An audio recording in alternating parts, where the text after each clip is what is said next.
Some professions demand more than just skill, they demand heart.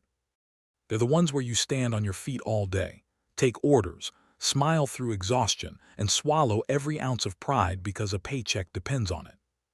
It's honest work, but it's the kind of job that reminds you how cruel people can be when they think you can't fight back. That day in the diner was no different. The clatter of cups, the smell of coffee, and the hum of small talk, until one voice cut through it all. A customer, red-faced and loud, slammed his cup on the counter. "Maybe if you weren't such a nobody, you'd get my order right." Hot coffee splashed across her apron, the laughter stung worse than the burn, and the room went painfully quiet. No one moved, no one said a word. Except for one man in the corner, quiet, calm, unnoticed until that moment. He set his fork down gently, looked up and stood. Keanu Reeves. And what he said next made everyone who laughed wish they'd kept their mouths shut. Before we continue, I'd like to take this moment to thank you for being here, for watching, listening, and feeling these stories with us. If you believe that kindness still matters, that standing up for others still means something, consider subscribing and staying with us till the end. It truly helps us keep bringing real human stories like this one to life. The diner sat on the corner of a street that had forgotten its own name, the kind of place where time slowed down, where the lights buzzed faintly and the scent of burnt coffee lingered in the air like an old memory. Every booth carried a story, some good, most quiet. And on that Tuesday afternoon, a story was about to unfold that no one there would ever forget. Mara, the waitress, had worked that shift for 6 years straight. Same uniform, same smile, same little notes she kept in her apron pocket to remind herself that people weren't always cruel, that sometimes they were just tired. But lately, she'd been running on fumes. Her rent was due, her shoes had holes in them, and her mother's hospital bills waited like ghosts in the drawer she couldn't bring herself to open. Still, she showed up. She always did, because showing up was her kind of bravery. It was just past noon when the lunch crowd rolled in. The usuals, a couple of construction workers, 2 office guys, a mother with her son, filled the booths. The jukebox played a faded old tune that no one really listened to anymore. And in the far corner, a man sat alone with a book open beside his untouched cup of tea. Keanu Reeves. Quiet, almost invisible. He wasn't there for attention. He never was. Just a man who found peace in places the world overlooked. Mara moved between tables, her steps careful, her voice soft, checking on customers like she was carrying glass. That's when they walked in 3 men, loud enough to pull every gaze. They wore their confidence like armor, talking over one another, the kind of laughter that wasn't joy but dominance. You could feel the tension follow them like a shadow. They took the booth near the window, the one that caught the sun just right, almost too perfectly for the kind of storm that was about to hit. "Hey, sweetheart," one of them called out, snapping his fingers. Mara turned, polite smile ready. "I'll be right with you, sir." Yeah, make it quick. We've got real jobs to get back to." The other 2 laughed. It wasn't the first time she'd been spoken to like that. Probably wouldn't be the last. But something about the way they looked at her, that heavy, unblinking stare, made her shoulders tighten. She walked over, notepad ready. "What can I get you gentlemen?" "Coffee black like your mood," one said, grinning. The others snorted, shaking their heads. She forced a smile. "Anything else?" "Yeah," the one in the middle said, leaning forward. "Maybe a smile that looks real." Mara's breath caught, but she didn't show it, coming right up. She turned to leave, but as she did, the man at the end of the booth reached out and tugged gently at her sleeve. Not hard, just enough to make her stop. "Hey," he said, voice dripping mockery. "Ever think of a better job? Something that doesn't involve pretending to like strangers?" Mara froze for half a second before whispering, "No, sir. I'm fine right here." She pulled her arm free and walked to the counter. At the corner table, Keanu watched the reflection in the diner window, his expression unreadable. He didn't look angry. He never did. But his jaw tightened slightly, a small, almost invisible shift. He'd seen that kind of behavior before. He'd seen what happened when no one stepped in. But for now he stayed still, waiting, listening. Mara poured the coffees, her hand trembling slightly as she balanced the tray. She whispered to herself, "It's just another shift." The words were meant to soothe her, but they sounded like a lie. As she approached the table again, the laughter grew louder. One of the men was showing the others something on his phone, a picture of Mara walking outside the diner earlier, carrying groceries. "Look," he said, "even off duty she's trying to play waitress." The others roared. The sound cut through the room.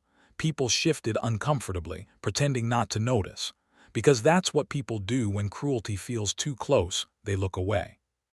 Mara set the tray down carefully. "Here's your coffee, gentlemen." "Gentlemen," the ringleader said, grinning, "that's generous." He picked up the cup, took a sip, and then, without warning, spat it back into the mug. "Too hot," he said, sneering. "Fix it." She stared at him, speechless. The liquid dripped from his hand onto the counter. The second man laughed. "Guess she's deaf too." That's when the third reached out, the quiet one so far, and flicked a few drops of coffee toward her apron. "Oops," he said, smiling. "Guess you'll have to wash that, sweetheart." The laughter that followed wasn't loud, but it was enough. Enough to break the fragile composure she'd been holding all day. Her lips trembled. "Please don't do that." But they didn't hear her, or they didn't care. At the counter, Keanu turned the page of his book, slowly. Then he closed it. The sound was soft, but somehow it carried. The laughter faltered for just a second. Mara hurried toward the sink, trying to hide the tears that burned behind her eyes. She thought of her mother, of her bills, of how she'd promised herself she'd never cry at work again. Behind her, one of the men called out, "Hey, we're not done here." Mara froze mid-step. The ringleader leaned back, his smirk curling into something uglier. "You're gonna remake that coffee, right? Or are you too busy crying?" The words hit harder than the spill. Her hands shook. The cup she was holding slipped slightly, shattering against the tile. Everyone looked now. Even the cook in the back went silent. The ringleader laughed again. Clumsy and emotional, what a combo.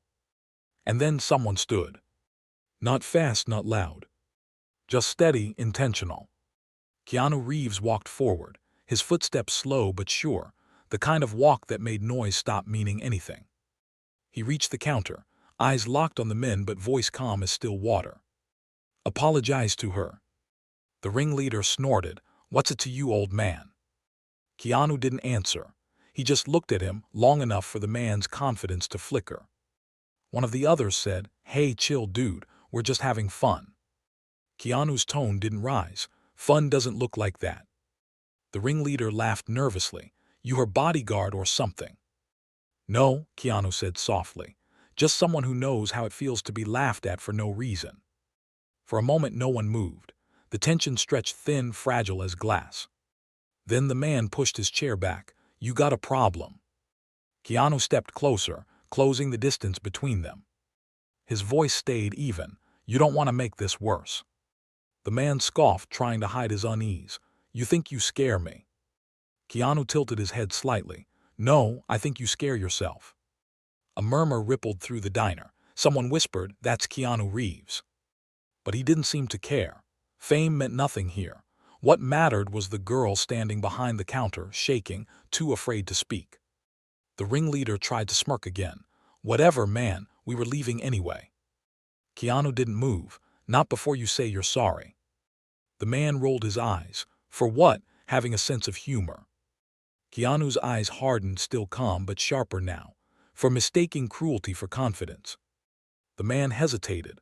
Something in Keanu's tone made his jaw tighten. He muttered something under his breath, but it wasn't enough. "Say it so she hears it," Keanu said quietly. His words weren't a threat. They were a command wrapped in patience. Finally the man looked over at Mara. "Sorry," he said flatly. "Mean it," Keanu added. The diner was silent. The hum of the fridge was the only sound. The man exhaled sharply. "I'm sorry." This time it sounded real, or close enough. Keanu nodded once. "Good."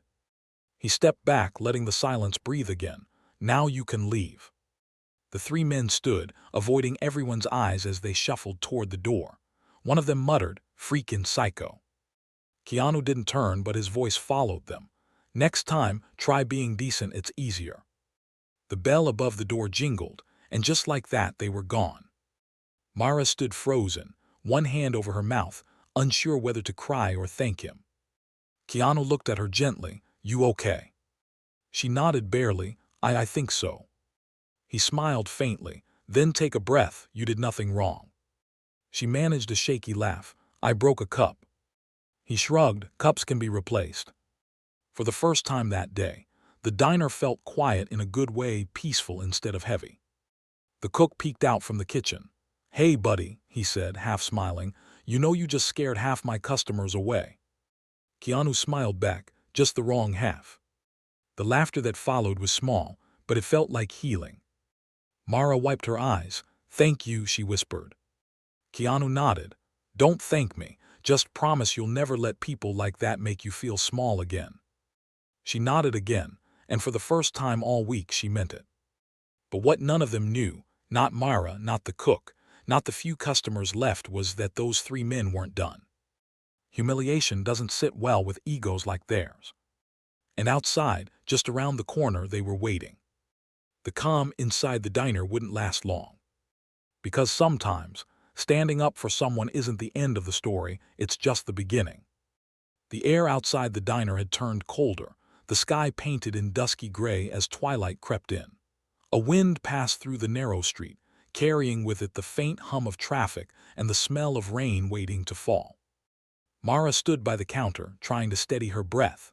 Her hands still trembled when she reached for the broken cup shards on the floor. Keanu bent down beside her, wordlessly helping her gather the pieces.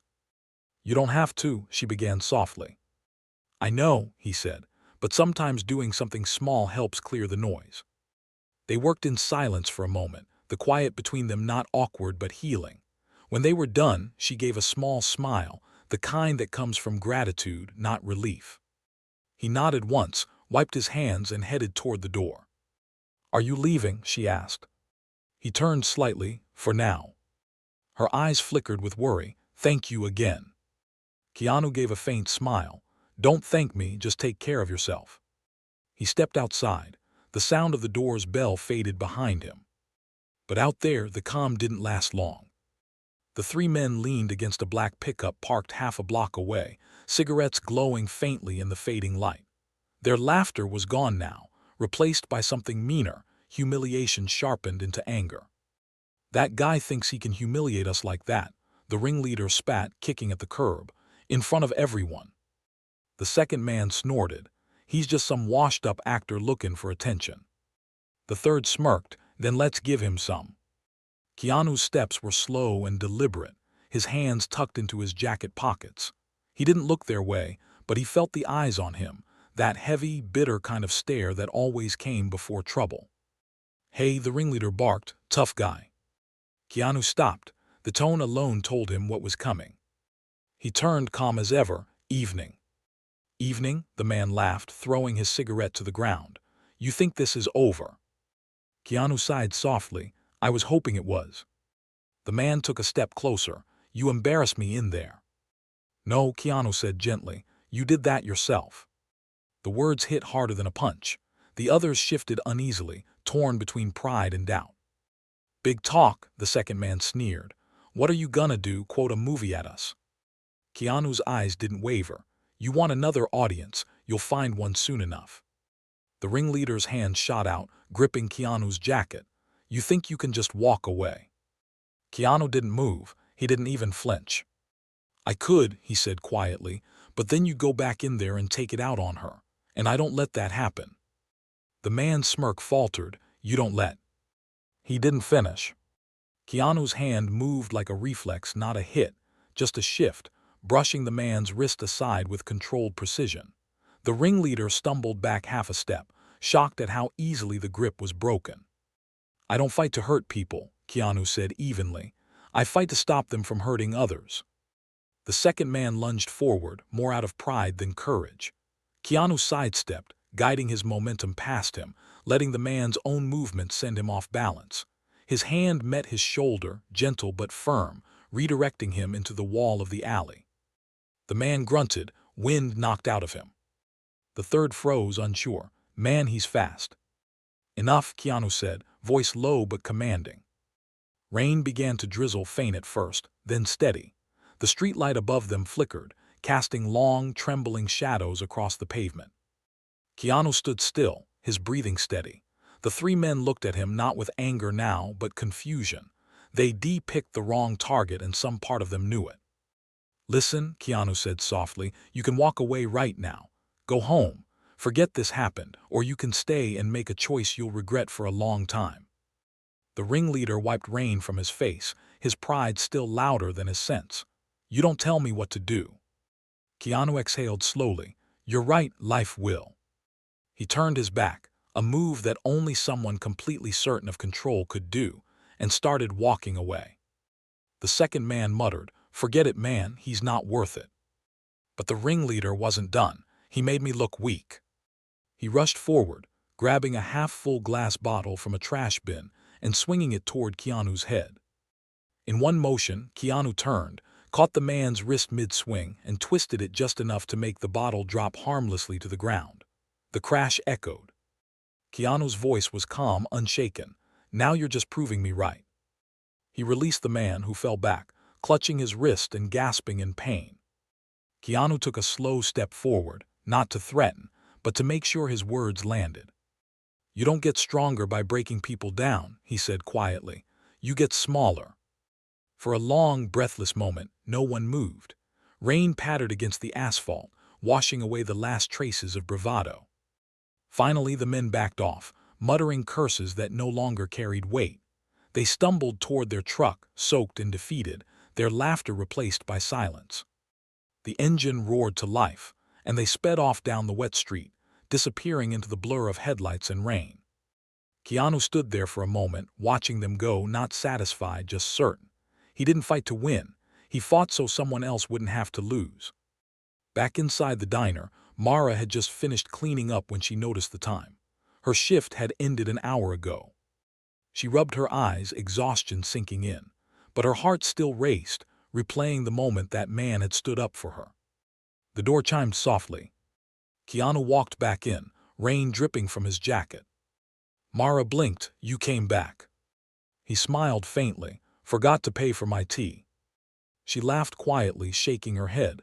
"You didn't have to come back for that." "I try to keep my promises," he said, handing her a few bills. Her eyes flicked toward the window. "They didn't follow you, did they?" "They tried," he said calmly. "They're done now." Something in his tone told her not to ask how. She nodded slowly, voice soft. "I don't understand why you helped me. You don't even know me." Keanu looked at her for a long moment. "You didn't deserve what they did, and sometimes that's all the reason anyone needs." Mara bit her lip, her eyes filling again. "You don't know how much that means to me." "I don't have to," he said gently.